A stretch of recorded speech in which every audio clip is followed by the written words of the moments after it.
नमस्कार।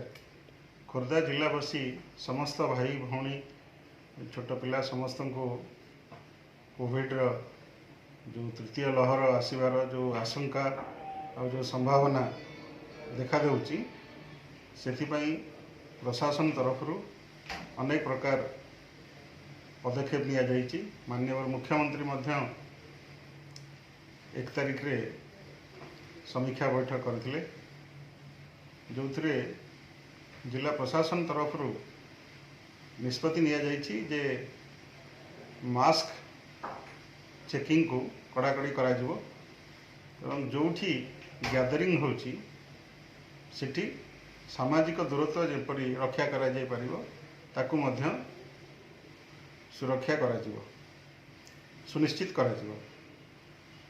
तृतीय कथा हला जो माने मास्क व्यवहार करूना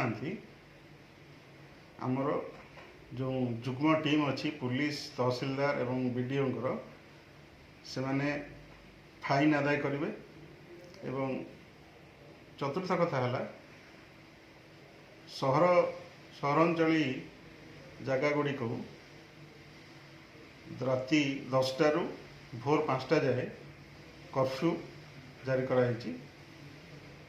तेणु 10टा पूर्वर खोर्धा जटणी बाणपुर बालुगाँ ये समस्त म्युनिसिपालिटी एवं एनएससी दोकानी भाई माने अच्छी समस्त अनुरोध करा जाउची 10टा पूर्वर दुकान सब बंद करने एवं लोक मानक मध्य अनुरोध करा जाउची समस्ते जेपरि निज घरे 10टा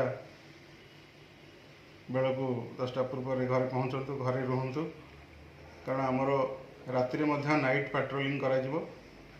एवं जेहेतु डिसेम्बर ठंडा बहुत पड़े एवं वर्तमान जो नुआ भारिएंट आसी ओमिक्रॉन तार आशंका एवं भयावहता को आखि आगे रखी सरकार तरफ अनेक सतर्कतामूलक पदक्षेप निया जाइछि।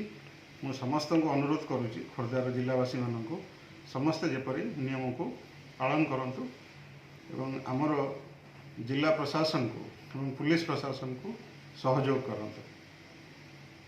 नमस्कार।